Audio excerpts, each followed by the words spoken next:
وہ کون سے کام ایسے ہیں، کون سی چیزیں ایسی ہیں کہ جن کے کرنے سے روزہ یا تو ٹوٹ جاتا ہے، ختم ہو جاتا ہے، یا پھر مکروہ ہو جاتا ہے۔ سب سے پہلی بات اس ضمن میں یہ ہے کہ کوئی بھی چیز اگر انسان جان بوجھ کر اپنے حلق سے اسٹمک تک لے جائے تو اس سے روزہ ختم ہو جاتا ہے۔ اسی طرح کچھ اور چیزیں ایسی ہیں جو روزے کی خرابی کا یا روزے کے نقصان کا سبب بنتی ہیں۔ ان میں مثلاً کان اور ناک میں اس طرح دوا ڈالنا کہ اس کا اثر حلق سے نیچے تک چلا جائے، یا وہ دوا کان اور ناک کے راستے سے حلق کو پار کرتی ہوئی معدے تک پہنچ جائے، یعنی ایک چیز آپ نے کھائی نہیں لیکن ناک کے راستے وہ وہی عمل کر رہی ہے جو منہ کے راستے کوئی چیز معدے میں داخل کرنے سے ہوتی ہے۔ لیکن اگر کوئی دوا حلق تک نہیں پہنچتی، یا کوئی چیز آپ کان میں ڈالتے ہیں اور وہ حلق تک نہیں جاتی یا حلق سے معدے تک نہیں جاتی، تو اس میں حرج نہیں ہے۔ حضرت حسن رضی اللہ تعالیٰ عنہ فرماتے ہیں روزہ دار کے لیے ناک میں دوا ڈال لینے میں حرج نہیں اگر وہ حلق تک نہ پہنچے، یعنی بعض دوائیں تھک ہوتی ہیں یا صرف ظاہری حصے پر لگائی جاتی ہیں یا شروع کے حصے میں ہی لگائی جاتی ہیں، تو اس سے روزے کو نقصان نہیں ہوتا۔ اسی طرح اگر کوئی شخص جان بوجھ کر قے کرتا ہے، مثلا حلق میں انگلی ڈال کر یا کوئی چیز ڈال کر، تو اس سے بھی روزہ ختم ہو جاتا ہے۔ حضرت ابو ہریرہ رضی اللہ تعالی عنہ سے روایت ہے کہ رسول اللہ صلی اللہ علیہ وسلم نے فرمایا جس روزہ دار کو خود بخود قے آئے اس پر قضا نہیں ہے، البتہ جو روزہ دار قصداً قے لائے یعنی جان بوجھ کر قے لائے وہ قضا روزے رکھے۔ اسی طرح کلی کرتے ہوئے اگر حلق میں پانی چلا جاتا ہے اور حلق سے اندر چلا جاتا ہے تو اس سے بھی روزہ ٹوٹ جاتا ہے۔ حضرت لقیط بن صبرہ سے روایت ہے کہ میں نے کہا یا رسول اللہ صلی اللہ علیہ وسلم وضو کے بارے میں مجھے کچھ بتائیے۔ آپ نے فرمایا وضو پورا کرو، انگلیوں کے درمیان خلال کرو اور ناک میں اچھی طرح پانی ڈالو، لیکن اگر روزہ ہو تو پھر ایسا نہ کرو کیونکہ اس میں اندیشہ یہ ہے کہ پانی حلق سے معدے میں پہنچ جائے گا۔ اسی طرح کوئی ایسی چیز انسان نگل لے جو عادتاً کھائی تو نہیں جاتی لیکن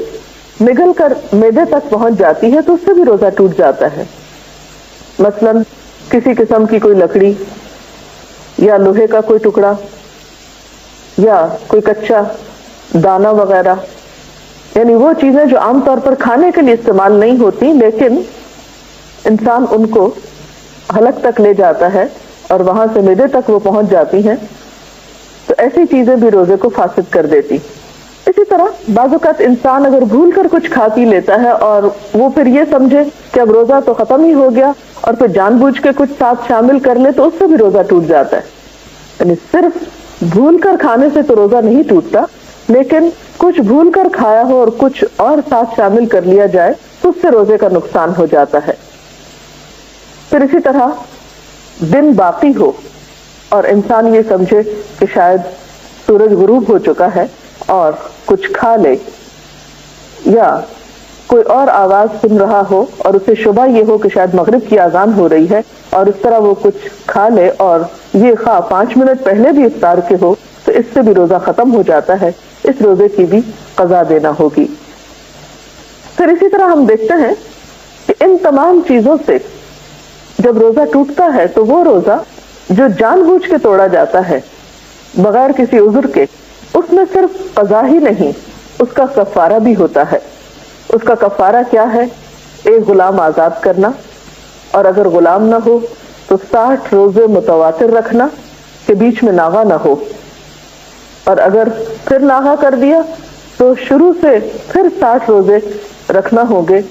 یعنی ابتدا سے اسے پھر شروع کرنا ہوں گے اور پورے 60 کرنا ہوں گے۔ اور اگر کسی شخص میں یہ استطاعت نہ ہو تو پھر 60 مسکینوں کو 2 وقت پیٹ بھر کر کھانا کھلائے، تو یہ جان بوجھ کر توڑنے والے روزے کا کفارہ ہوگا۔ اب کچھ چیزیں ایسی ہیں کہ ان سے روزہ ٹوٹتا تو نہیں لیکن مکروہ ضرور ہو جاتا ہے۔ ان میں خاص طور پر ایسے اعمال جن کا تعلق اخلاق سے ہے، مثلاً جھوٹ اور غیبت۔ حضرت ابو ہریرہ رضی اللہ تعالی عنہ سے روایت ہے، قال قال رسول اللہ صلی اللہ علیہ وسلم من لم يدع قول الزور والعمل به فليس لله حاجة ان يدع طعامه وشرابه۔ حضرت ابو ہریرہ رضی اللہ تعالی عنہ سے روایت ہے کہ رسول اللہ صلی اللہ علیہ وسلم نے فرمایا، جو شخص روزہ رکھ کر جھوٹ بولنا اور اس پر عمل کرنا نہ چھوڑے تو اللہ تعالیٰ کو اس بات کی کوئی حاجت نہیں کہ وہ کھانا پینا چھوڑ دے۔ روزے میں لڑنا جھگڑنا، گالی دینا، خواہ وہ کسی انسان کو ہو یا کسی بے جان چیز کو، ایسی تمام چیزوں سے بھی روزہ مکروہ ہو جاتا ہے اور روزہ اپنا اجر و ثواب کھو بیٹھتا ہے۔ اس سلسلے میں حضرت ابو ہریرہ ہی کی روایت ہے، عن ابی ہریرہ قال قال رسول اللہ صلی اللہ علیہ وسلم ليس الصيام من الأكل والشرب إنما الصيام من اللغو والرفث فإن سابك أحد أو جهل عليك فلتقل إني صائم إني صائم۔ حضرت ابو ہریرہ رضی اللہ تعالی عنہ کہتے ہیں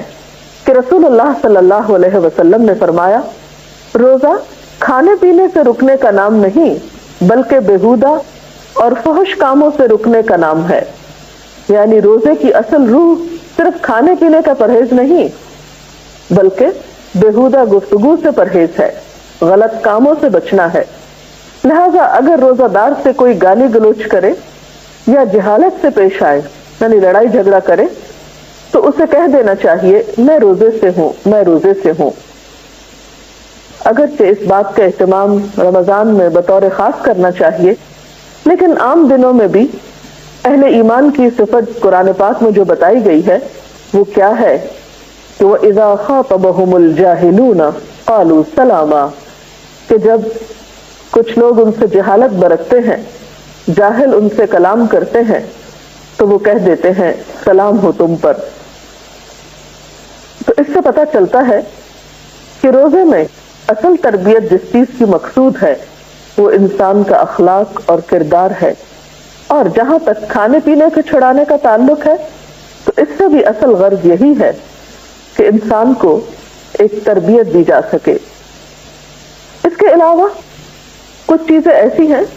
کہ جن کو اگر بلا ضرورت کیا جائے تو اس سے بھی روزہ مکروہ ہوتا ہے، مثلاً کوئی نمک وغیرہ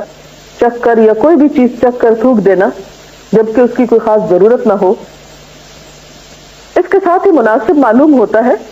کہ کچھ ایسی چیزوں کا بھی ذکر کر دیا جائے کہ جن سے نہ تو روزہ ٹوٹتا ہے اور نہ ہی مکروہ ہوتا ہے، لیکن عام طور پر لوگوں کے دل میں بار بار سوال اٹھتے ہیں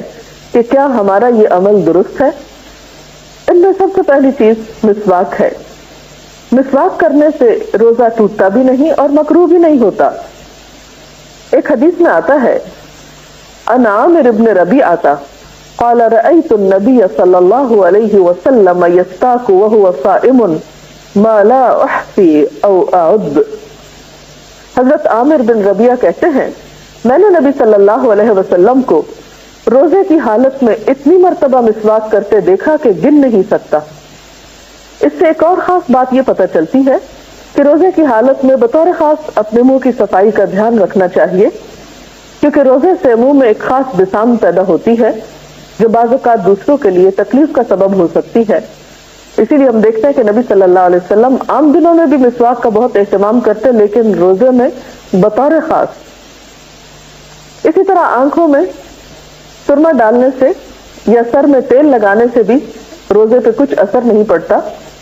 قال ابن مسعود اذا كان صوم احدكم فليصبح دهينا مترجلا۔ حضرت عبداللہ بن مسعود فرماتے ہیں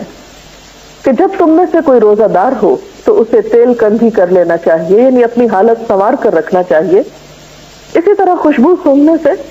کوئی پرفیوم وغیرہ کی سونگھنے سے یا لگانے سے روزہ نہیں ٹوٹتا۔ گرمی، پیاس اور موسم کی شدت کی وجہ سے اگر کوئی شخص بار بار نہاتا ہے یا سر پہ پانی ڈالتا ہے تو اس سے بھی روزے پر اثر نہیں پڑتا۔ حضرت ابو بکر بن عبد الرحمن کہتے ہیں کہ نبی صلی اللہ علیہ وسلم کے صحابہ میں سے کسی نے کہا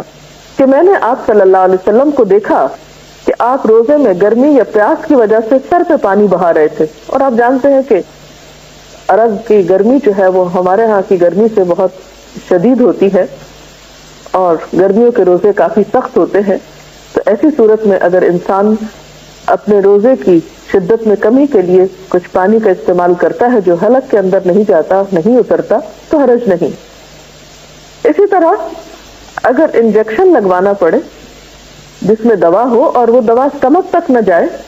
تو اس میں بھی حرج نہیں. جب کوئی بھول کر کھا پی لے تو اپنا روزہ پورا کرے، کیونکہ اللہ تعالیٰ نے اسے کھلایا پلایا ہے. اسی طرح اگر حلق میں بے اختیار دھواں یا گرد و غبار یا مکھی وغیرہ چلی جائے جس میں انسان کا اپنا کوئی ارادہ نہ ہو تو اس سے بھی روزے پہ اثر نہیں پڑتا. اسی طرح کان میں نہاتے ہوئے پانی چلا جائے اور انسان کا کوئی ارادہ نہ ہو اس پانی کے اندر ڈالنے کا، اور کس کا ارادہ ہو سکتا ہے کان میں پانی ڈالنے کا سوائے کسی ناسمجھ کے، تو ایسی صورت میں بھی روزے پر کوئی اثر نہیں پڑتا. اگر خود بخود قے آ جائے تو اس میں بھی حرج نہیں. اسی طرح دانتوں سے اگر خون نکلے مگر حلق میں نہ جائے تو بھی روزے میں خلل نہیں آتا. اسی طرح اگر کوئی شخص غسل کی ضرورت رکھتا ہے لیکن پہلے سحری کھا لیتا ہے اور بعد میں نہاتا ہے تو بھی روزے پر اثر نہیں پڑتا. انسان کے منہ میں جو لعاب دہن ہے اگر وہ حلق سے معدے تک چلا جائے تو اس سے بھی روزے کو نقصان نہیں ہوتا. پشنا لگوانے کے بارے میں نبی صلی اللہ علیہ وسلم